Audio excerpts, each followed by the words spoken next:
Ayan na, good morning mga Diaz. So balik hapon, unboxing na natin yung transmission gear set ng MX-i 125. So ngayon, ikakabit na natin ito sa kanyang motor at papalitan natin yung transmission gears niya. Kasi dati, inabarol ko na yung kanyang motor. Nasa 1 year in 8 months na.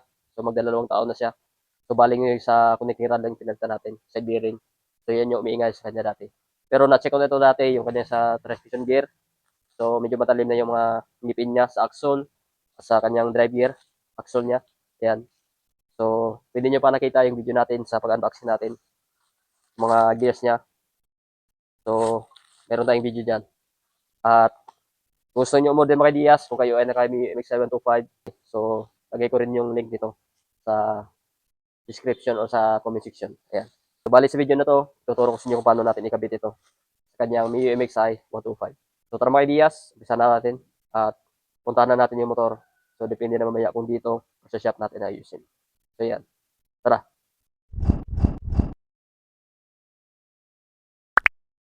So, yung mga Diaz, bali dito lang natin ayusin ito. Kasi doon sa shop ay masikip.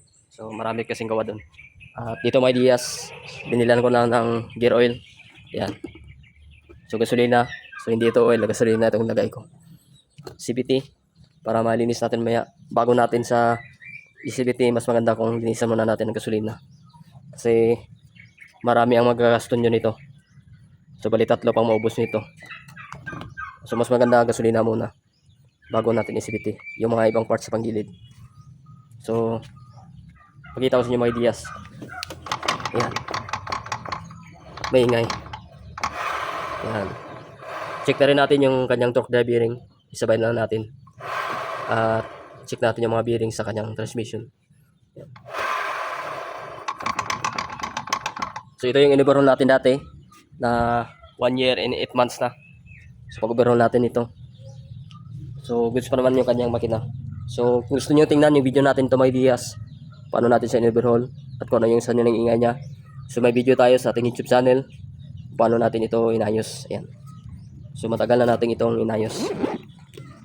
Panda rin natin yung kanyang motor.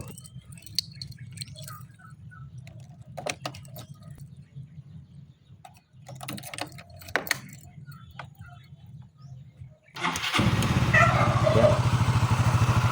Goods pa ito yung andar niya. So, goods pa yung andar yung mga ideas. So, dito lang yung maingay na part sa panggilid niya sa transmission din.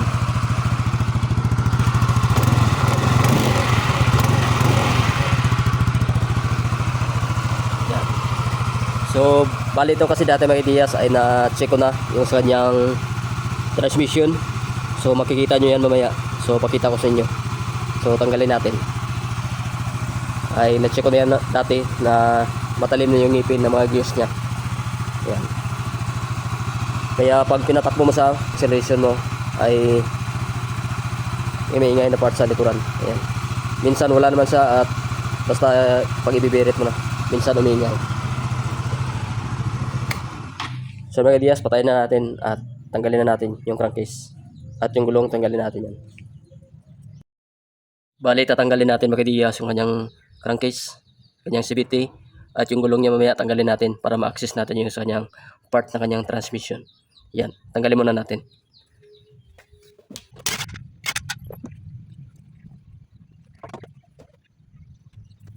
Yan.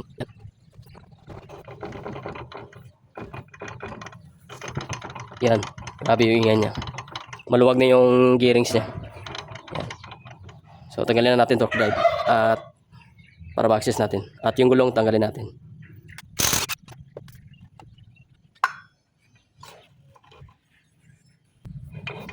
Yan.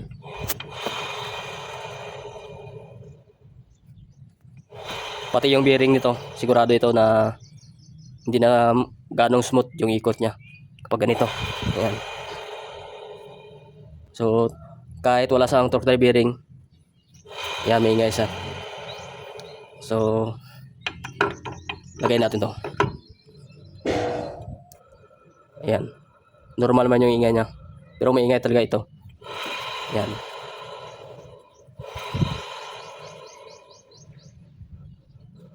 So, goods ito kanyang sa torque drive. Goods. Yan. So tanggalin natin mga idiyas yung mga bolt nito. At dito pala mga idiyas, kailangan nating palitan to, yung kanyang oil seal. Meron siyang leak dito. Yan.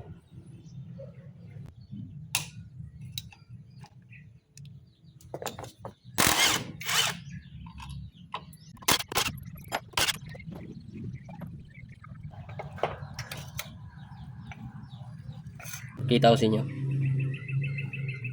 Yan. So yung ngipin niya matalim na, kaya umiingay siya. May cracking sound. Yan.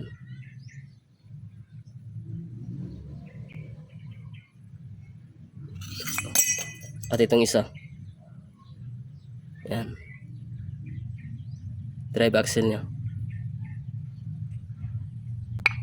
So kailangan na nating palitan to para maging smooth na siya. Yan.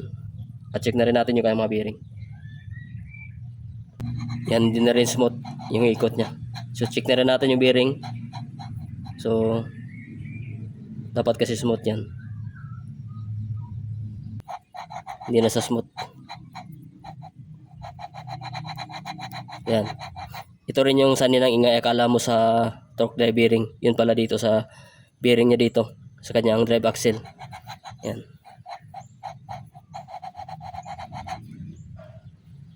So ito goods pa ito. Ito lang bearing dito. At ito papalitan. So tatanggalin na natin mga idiyas yung gulong. Para matanggal natin. Mapalitan natin yung kanyang axle. At ito rin yung cause ng ingay mga idiyas. Ayan. Pag makikita nyo ito, matalim na dito. Ayan. Ayan. Kaya pag nikot-nikot mo yung gulong, meron siyang cracking sound. Dahil dito sa talim niyang kanyang gear, hindi na sa maganda. Hindi na sa fitted dito. Ayan. May malaki na yung kanyang gap. So, isa rin sa mga dahilan kapag may ingay sa mga cracking sound. Ayan. Pag minsan ibibirit natin yung motor. Ayan. So, tatanggalin natin yung gulong mamaya at kapitan natin yung bago. Ayan. Ayan, natanggal ko na yung nuts ng kanyang gulong. Tanggalin natin ito butso para matanggal natin ang ideas.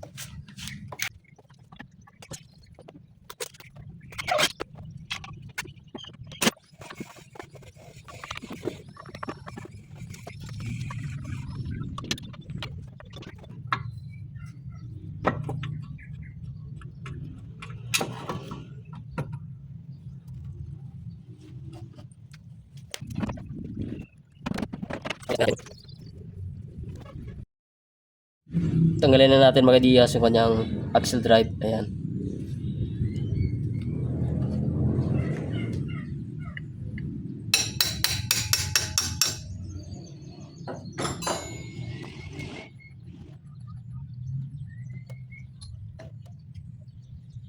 So medyo maluwag na siya. Ayan.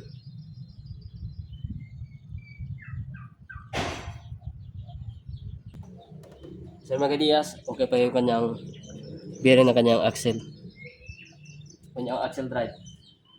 So, papalitan natin to kasi hindi na smooth yung kanyang ikot. Itong sa ibabaw, goods pa. Ayan. Itong bearing, goods. Dito lang na bearing papalitan natin. At yung doon sa nakakabit doon sa kanyang axle drive. Itong bearing na papalitan. Yung isa. So ikabit natin itong mga diyas.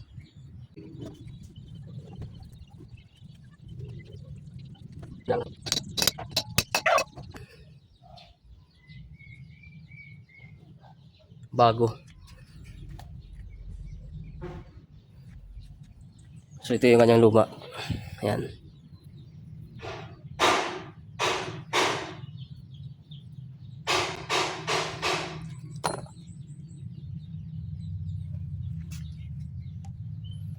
Tanggalin natin yung bearing to. Ayan. Palitan natin. Ayan. Tanggalin natin yung mga diyas. Pukin lang natin.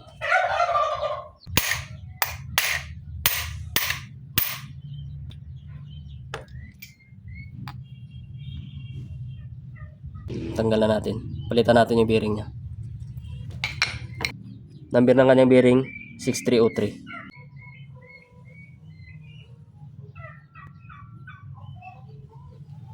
So yung bearing doon, tanggalin natin. Gamitan natin ng puller.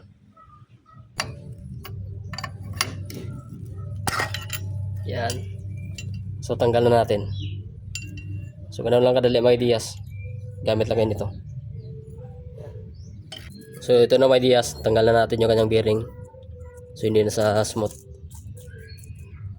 Palitan na natin to. Hindi na smooth yung kanyang ikot. Number ng kanyang bearing 6301. Yan. Yan. At 6303. Yan, palitan na natin to. Hindi na rin smooth yung kanyang ikot. At pabalikan ko yung mamaya, linisan natin at kapitan natin yung bago. Ito na mga ideas, yung bagong bearing. Ayan, kakapitan natin to.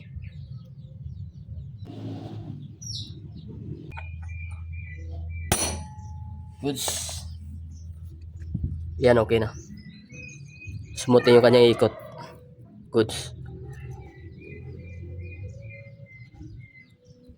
Yan. Yan, kapitan natin yung bago mga ideas.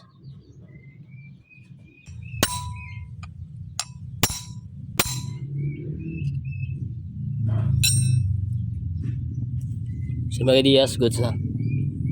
Yan.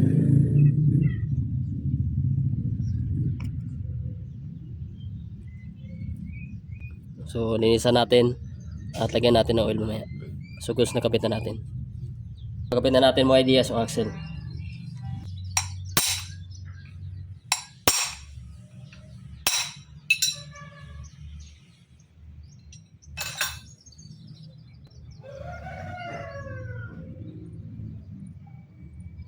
So yan ang goods na. Kapit na natin. Smooth na yung kanyang ikot.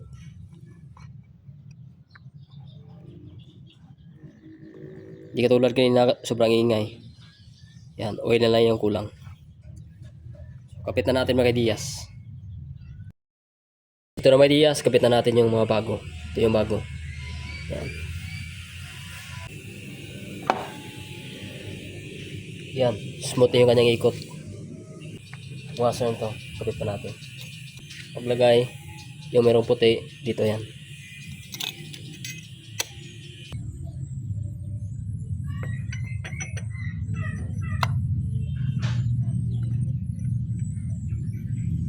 Pagkatapos mga ideas, lagay na natin to. Ayan. Bago na yung wheel set. Natin yung mga bolt. Kapit na natin mga ideas yung mga bolts.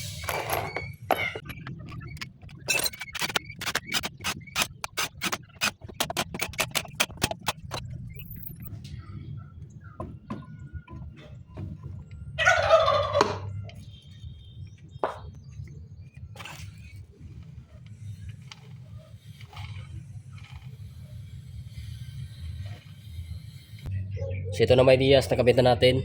So ito yung kanyang sa torque drive. Yan, smooth.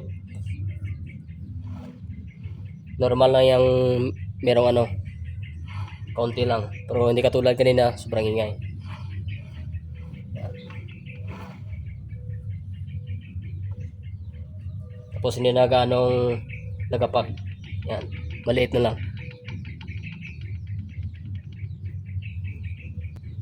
Smooth. Goods. Nalagyan na natin ng oil. 200 ml yung sa MX 125. Yan. So linisan na natin yan. Siguro hindi ko na mapakita kung paano natin linisan. Yan. At yun lang pinakita ko pagkapit natin ng kanyang transmission. So bali ito mga ideas, nalinisan na natin. Ayan. Kinapitan natin to. At pinatuyo pa natin mga ideas yung kanyang sa bill niya. Ayan. Pagkatapos yung kanyang sa crankcase cover sa CVT. Ayan. kasi nabasa ito ng oil. So nilinis ko. Yan. Pinatuyo pa natin. At ikabit na natin at pandarin na natin mamaya. Yan. Road test natin. So ito na may diyas, nakapit na natin. So hindi lang natin na pakita kanina pagbalik natin itong crankcase cover. So kanina pag ganitoin natin, sobrang ingay. Ayun, normal na siya. Normal lang yan sa mga scooter na mayroong kaunting, pag ganuin mo yung gulong, mayroong kaunting ingay. Pero kanina sobrang ingay yun. Ito yung ingay niya. Yan, may ingay. Yan. At dito sa CVT crankcase sa may Diaz, kailangan pa namin palitan itong bearing niya sunod kasi maingay rin ito. Ayan, walang mabili dito sa aming lugar, so orderin pa namin. So ito ngayon, goods na siya. Yan, pandarin natin. Maingay lang itong kanyang mga cover at dito.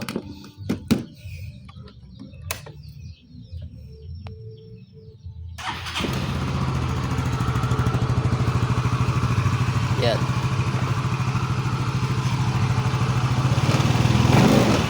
Yan. Yung cover lang may ingay mga Diaz.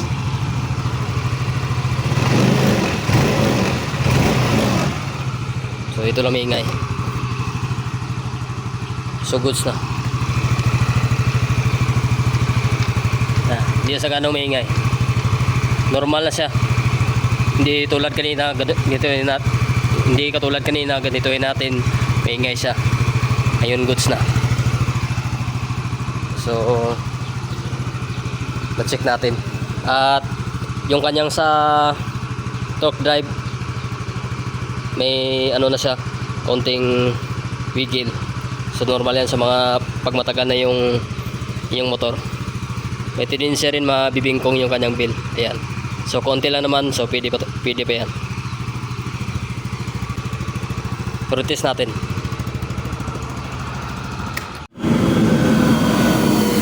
Ito na may Diaz, na road test na natin.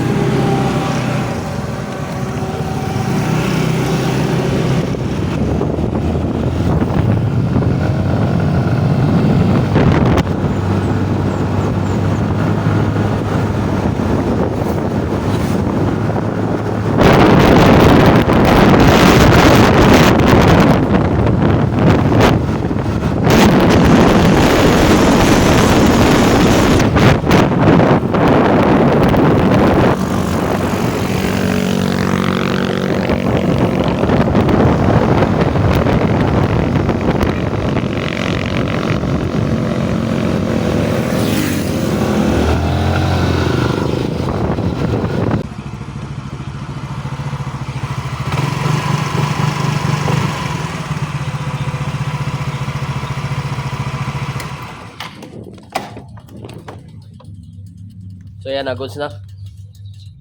Mga road test na natin. Yan. Goods. Peace out.